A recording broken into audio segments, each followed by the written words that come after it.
Hey, how you doing everybody? It's Jake Gordon again. Welcome back to the channel. This video is going to be on what I wish I knew when I started dropshipping, primarily beginner advice. So this is going to help a lot of people if you're brand new coming into the space.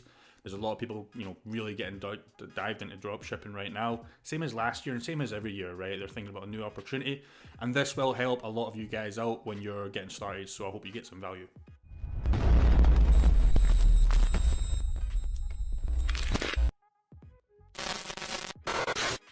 Now, number one, it's not as simple as it looks, right? So whether it's Amazon FBA, which I'm sure a lot of you have heard of, so, with that one, you're going to have to, find products, right? And primarily, you're going to need a big investment, right?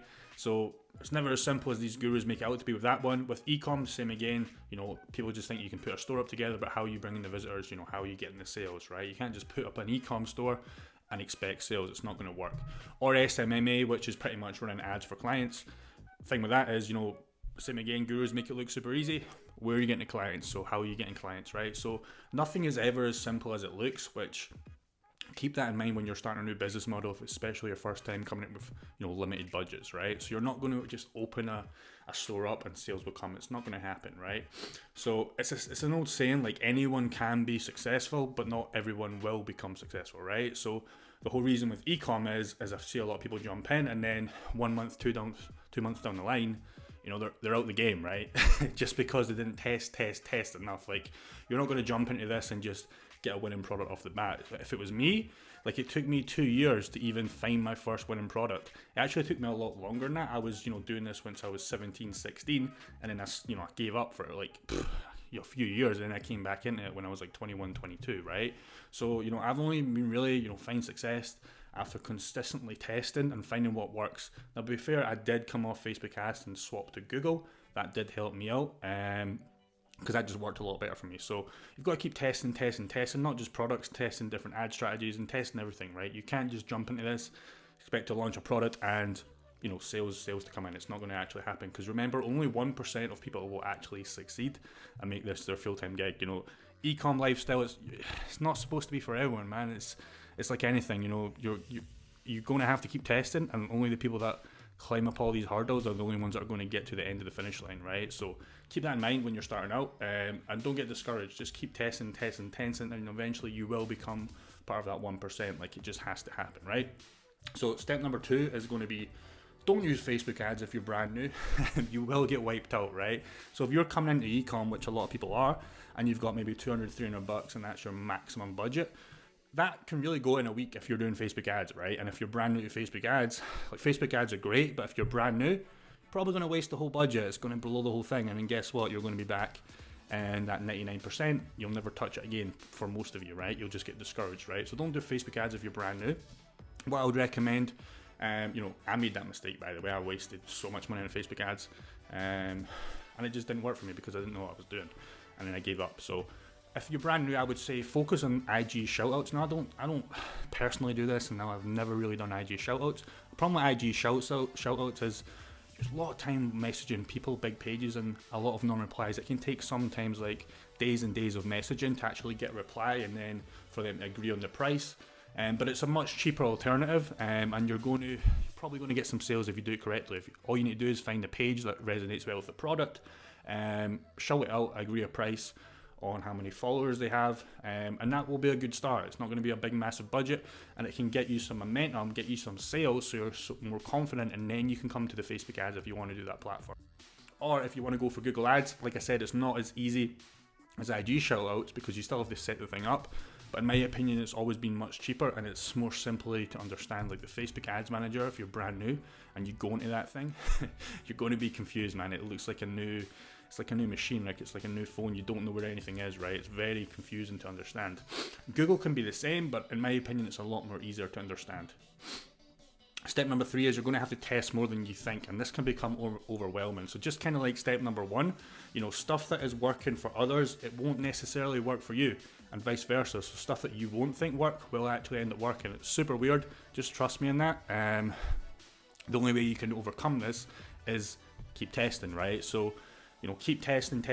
Even if you found a winner, for example, me on my 100k store that I'm doing for this kind of channel, I've found 2 winners now in the SPCs, but guess what? I'm still testing the game, and I always want to find that next one, just stay ahead of the game, because eventually these winners can dry out, and then you're back at square one. If I'm consistently testing, I can find 5, 6, 7, and then I'm really unstoppable. So even when you find some winners, keep testing, find some more, and you'll always stay ahead of the curve, and nobody can really wipe you out. So step number 4 is, it's a funny one actually. It's like the products you think will do well will absolutely flop, right?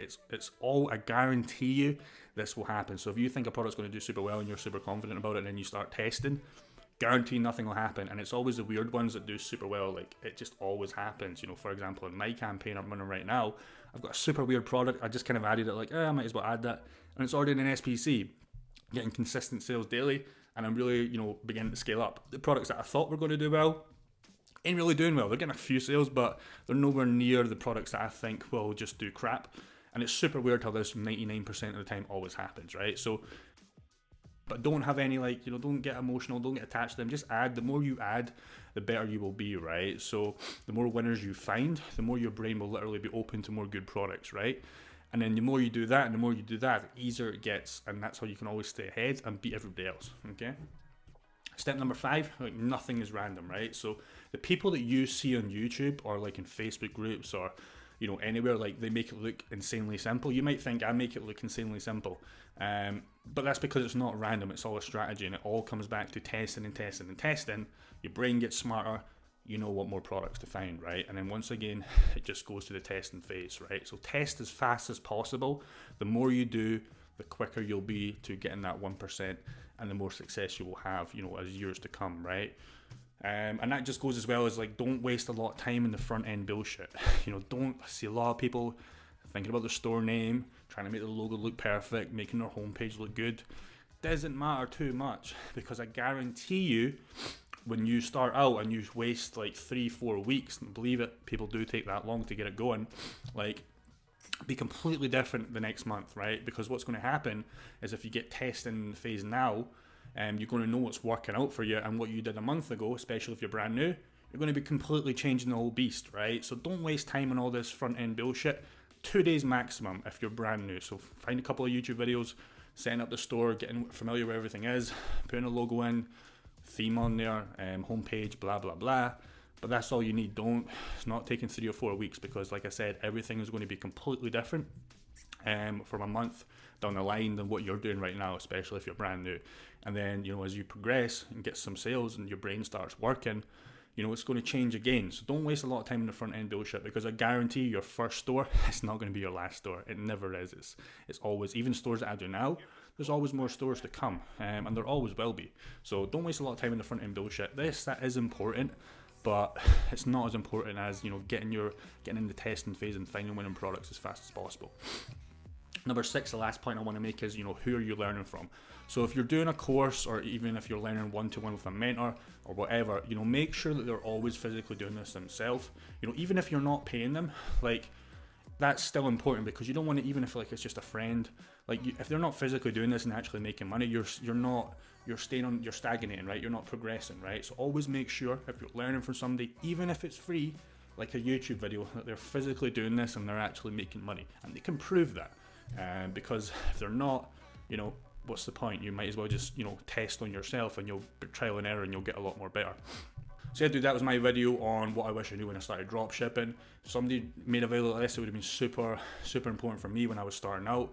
And I hope you guys got some value from it. Do me a favor, hit the subscribe button if you haven't already subscribed. Drop me a like if you got some value to help with that YouTube algorithm. And comment what videos you want me to do next. I'm trying to drop a video a day, or at least Monday to Friday. So I'm going to go super hard on the YouTube. Obviously, I'm going to have an update with my store. Like I said, I want to do a more in-depth video of my 100k challenge. If you haven't seen that, go on the channel and find the videos if you're not familiar with that. I just want to make it more interesting, right? But I do want to drop a video every day, so make sure you subscribe, so I can hit the YouTube algorithm and get this channel growing. But yeah, dudes, I'll see you in the next one. Any questions, drop a comment below, and I'll speak to you soon.